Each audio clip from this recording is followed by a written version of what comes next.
बचपन से जवानी तक जहां रहकर पली बड़ी, पढ़ लिख कर आत्मनिर्भर बनी, वो घर तो नहीं था लेकिन घर से कम भी नहीं। आज उसी परिसर से दुल्हन बनकर वो सभी विदा होने जा रही थी। इन्हें नहीं पता कि छाव क्या है और धूप क्या है और रंग बिरंगी इस दुनिया का रूप क्या है, लेकिन अपनी दुनिया में रहकर ये खुश भी है और सुखी भी। आंखों के सामने छाए जिंदगी भर के अंधेरों के बीच उम्मीदों की रोशनी एक नए रास्ते पर इनका इंतजार कर रही है, जहां अब वो अकेली नहीं, उनका हम सफर भी साथ है। हम आपको बता दें कि दुल्हन बनी ये सभी 7 दृष्टिबाधित बेटियां महेश दृष्टिहीन कल्याण संघ इंदौर परिवार की सदस्य रही है। विवाह रचाने के पूर्व सभी चाहती थी कि वो आत्मनिर्भर बने और जब शासकीय नौकरी के जरिए एक मुकाम पा लिया तो शादी करने के लिए तैयार हो गई।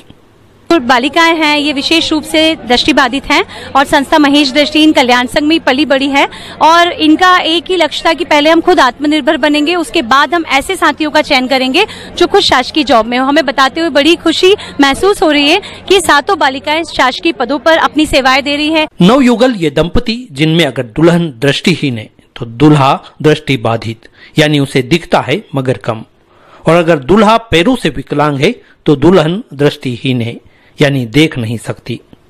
इस तरह की जोड़ी होने पर दोनों एक दूसरे की देखरेख भी कर पाएंगे और जिंदगी की गाड़ी भी खुशी से चलती रहेगी। चूंकि ये आयोजन पूर्णतः निःशुल्क होता है, ऐसे में शहर के अनेक समाज सेवी एवं सामाजिक संस्थाएं आगे आती है और अपनी सामर्थ्य के अनुसार बतौर कन्यादान या अन्य व्यवस्था संबंधी खर्च उठाकर स्वयं को गौरवान्वित महसूस करती है।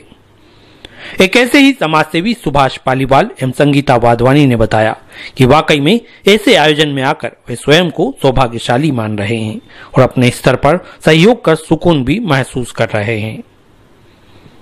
और ऐसे उत्सव में एक बहुत ही अच्छा एक अवसर है कि मालवा प्रांत के अध्यक्ष नव नियुक्त अध्यक्ष श्री संतोष जी साबू हमारे साथ में हैं और संस्था की तरफ से एक कुछ भी यहाँ पर बच्चियों को कन्यादान में देना चाहिए, तो इस स्वरूप हम आज यहाँ पर सब एकत्रित हुए हैं। इसमें राष्ट्रीय स्वयंसेवक संघ के वरिष्ठ कार्यकर्ताओं की, प्रौढ़ कार्यकर्ताओं की बहुत महत्वपूर्ण भूमिका है।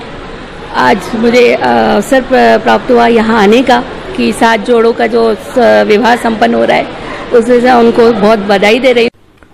वरिष्ठ अधिवक्ता कमल गुप्ता ने बताया कि प्रत्येक दानदाता ने साथ गृहस्थ जीवन से जुड़ी वस्तुएं उपलब्ध कराई है। वे कहते हैं कि सिर्फ शादी ही नहीं, शादी के बाद भी हम इनकी पूछ परख करते रहते हैं ताकि उन्हें गृहस्थ जीवन जीने में किसी तरह की परेशानी न हो। भोजन की व्यवस्था अहिल्या साई सेवा समिति की ओर से है। जैन श्वेतांबर समाज, लायंस क्लब, रोटरी क्लब और हमारे जितनी भी शहर की सामाजिक संस्था और दानदाता है, वो 7 आइटम उन लोगों ने यहाँ दिए हैं। उनको पलंग है, फ्रिज है, वॉशिंग मशीन है।